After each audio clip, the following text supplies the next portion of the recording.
ఇప్పుడు ఒక గిరిజన మహిళ అంటే ఏపీ దేవాదాయ అసిస్టెంట్ కమిషనర్గా ఉన్న ఒక గిరిజన మహిళ శాంతి గారి మీద ఒక ఆరోపణలు ఆమె మాజీ భర్త చేసినట్లు మనకు కనిపిస్తుంది.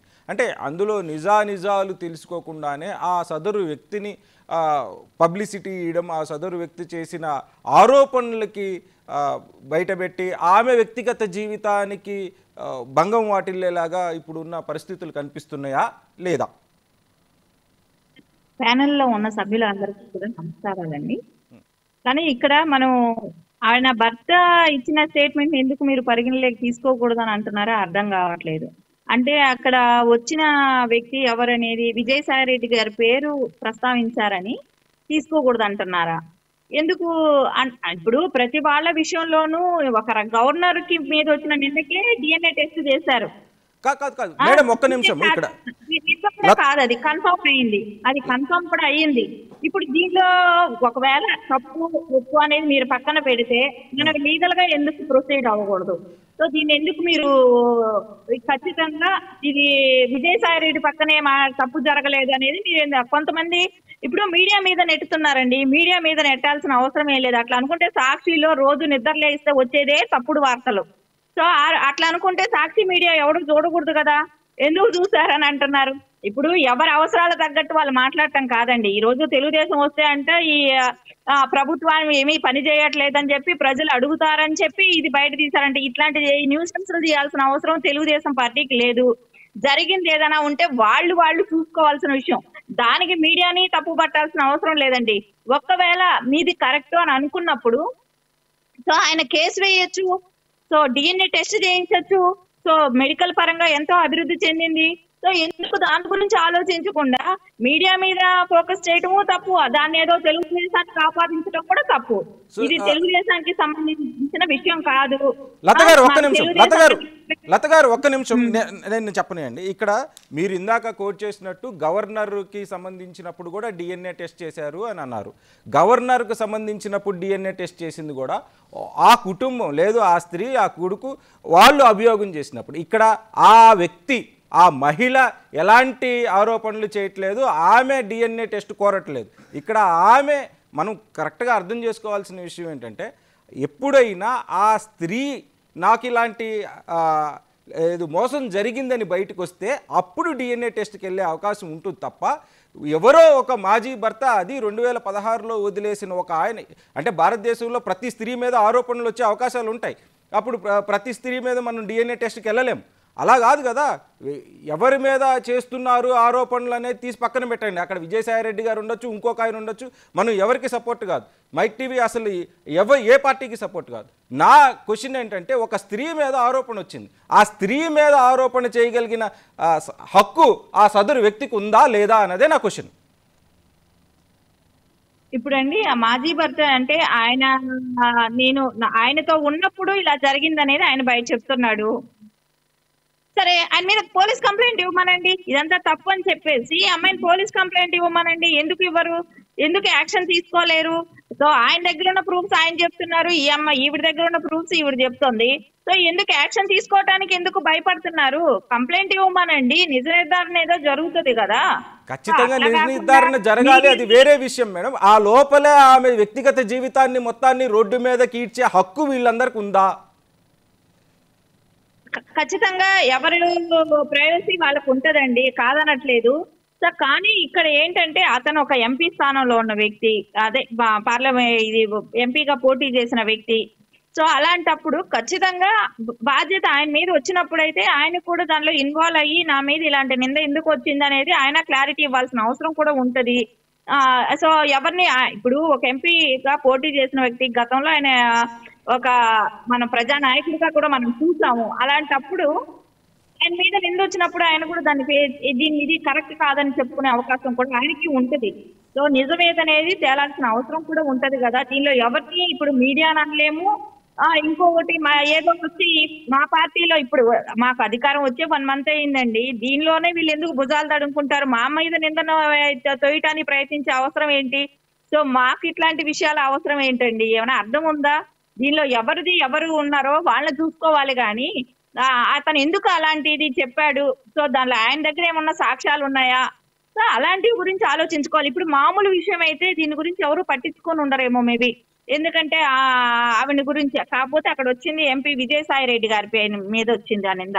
సో అట్లాంటప్పుడు ఆయన క్లారిఫై చేసుకోవాల్సిన అవసరం కూడా ఉంటది. ఇట్లాంటివి తప్పుడు ఒకవేళ వచ్చుంటే డెఫినెట్ గా లత గారు ఒక్క నిమిషం. వెంకటరెడ్డి గారు, ఇక్కడ ఆరోపణలు వచ్చింది ఒక ఎంపీ స్థాయి వ్యక్తి మీద కాబట్టి మేము ఖచ్చితంగా ఆయన నిరూపించుకోవాల్సిన అవసరం ఉంటుంది అని అంటున్నాను. నేనేమంటానంటే ఆరోపణలు ఆ బాధితురాలు చేస్తే, ఆ బాధితురాలు నన్ను ఇట్లా మోసం చేశాడనో, నాకు ఇట్లా అన్యాయం జరిగిందనో, ఆ సంబంధిత బాధితురాలు గనక చేస్తే ఖచ్చితంగా ఎంక్వైరీ చేయాల్సిందే, చర్యలు తీసుకోవాల్సిందే. ఇద్దరు సంబంధం లేని వ్యక్తుల గురించి ఇంకో సంబంధం లేని మూడో వ్యక్తి వచ్చి ఆరోపణ చేస్తే, ఇప్పుడు మనం డిబేట్లో మీరెవరో నాకు తెలియదు, నేనెవరో మీకు తెలియదమ్మా. నేను డిబేట్లో ఒకసారి మన ఇద్దరం మాట్లాడుకున్నాం. నేను మీ మీద ఒక ఆరోపణ చేస్తాను, ఎంక్వైరీ చేసి నిరూపించుకుంటే సరిపోద్దా? ఎంక్వైరీ చేసి ఆమె నన్ను డిబేట్లో కలిసింది, మాట్లాడింది అని చెప్పేసి నేనేదో ఒక ఆరోపణ చేసి డిబేట్ చేసి నిరూపించుకుంటే సరిపోద్దా? ఇక్కడ క్లియర్ కట్గా కేటగారికల్గా నేను చెప్పేది ఒకటేనండి. గవర్నర్ గా అమ్మా నన్ను చెప్పనివమ్మా తల్లి, నేను ఖచ్చితంగా ఫేస్ చేస్తానండి. నేను వదిలేసాను, ఎందుకంటే అన్యాయం వచ్చిందని వదిలిపెట్టాం కదండి. ఇప్పుడు విజయసాయి రెడ్డి గారు కూడా, వెంకటరెడ్డి గారు ఒక్క నిమిషం మేడం, ఇక్కడ మనం చాలా క్లియర్ గా అర్థం చేసుకోవాల్సింది ఏంటంటే ఖచ్చితంగా విజయసాయి రెడ్డి గారు ఆయన మీద వచ్చిన ఆరోపణల్ని ఆయన ఖచ్చితంగా నిరూపించుకోవాల్సిందే. ఎందుకంటే ఇక్కడ మీరు అన్నట్లు ఒక సాధారణ వ్యక్తి, ఇద్దరు సాధారణ వ్యక్తులు అయితే ఎవరు పట్టించుకునే అవసరం కూడా ఉండదు. ఆయన ఒక ఎంపీ స్థానంలో ఉన్నాడు కాబట్టి ఖచ్చితంగా ఇది పబ్లిక్ ఇష్యూ అయ్యింది డెఫినెట్గా. అయితే ఇక్కడ ఒక మహిళ జీవితం కూడా ఆధారపడి ఉంది, ఒక సెన్సిటివ్ అయిన విషయం, ఆమె ఆత్మగౌరవానికి సంబంధించిన ఇష్యూ, ఆమె హ్యూమన్ రైట్స్కి సంబంధించిన ఇష్యూ, ఆమె ఉమెన్ రైట్స్కి సంబంధించిన ఇష్యూ కూడా ఇందులో భాగంగా ఉంది. కాబట్టి ఆమె మీద బహిరంగంగా చర్చ చేయడం, ఈ విషయాన్ని బహిరంగంగా చర్చ చేయడం, అది లీగల్గా ప్రొసీడ్ అవ్వాలి అనుకుంటే లీగల్గా ప్రొసీడ్ అవ్వాలి తప్ప ఇట్లా బహిరంగంగా చర్చ అవసరమా?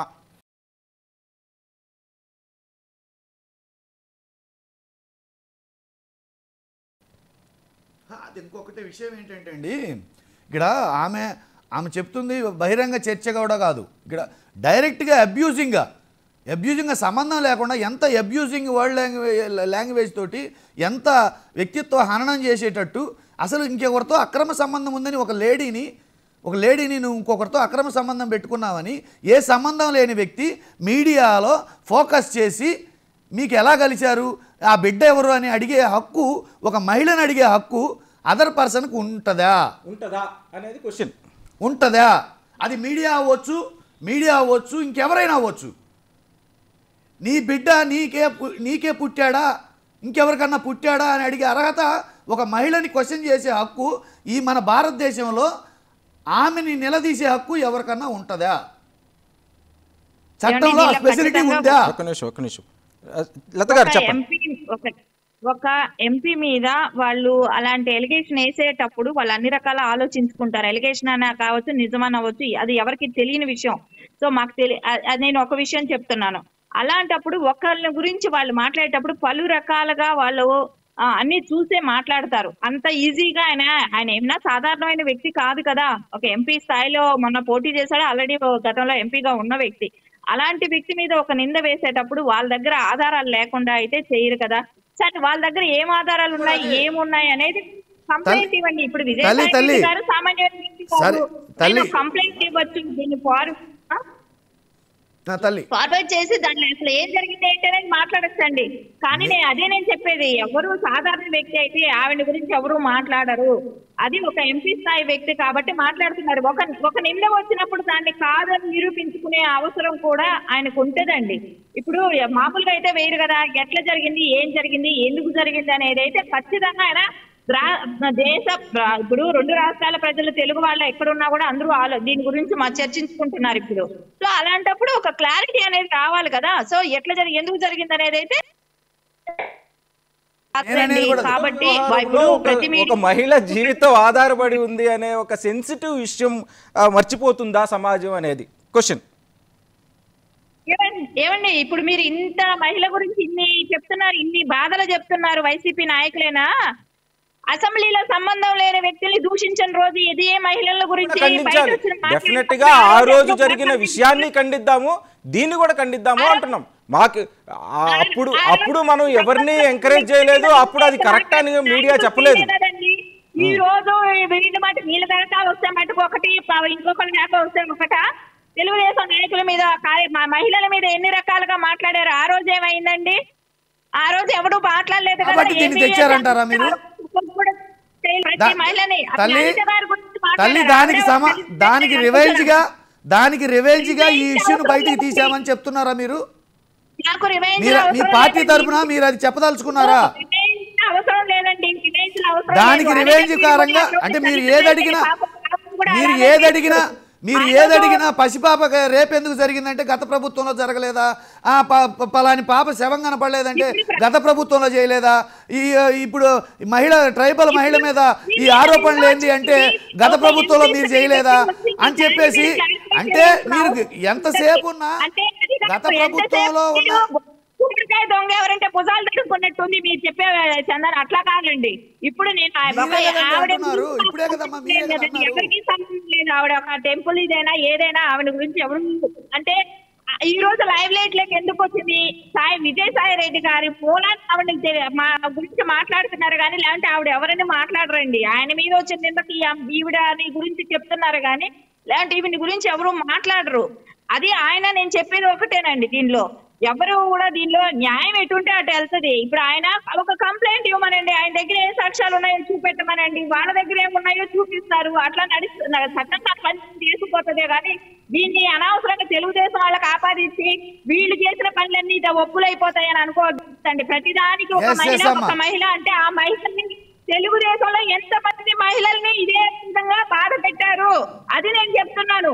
ఈ రోజు పెట్టుకో ఒక మహిళ అంటారు, ఆ మహిళలు వాళ్ళు బయట వస్తే వాళ్ళ కుటుంబ సభ్యులు వాళ్ళు మాట్లాడుకుంటే దాన్ని తెలుగుదేశానికి ఎలా ఆపాదిస్తారు?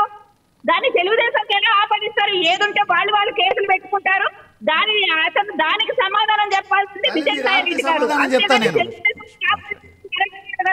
మీరు ఆపితే సమాధానం చెప్తా నేను. చెప్పండి. ఇప్పుడు తెలుగుదేశానికి మేము ఆపాదించలేదమ్మా.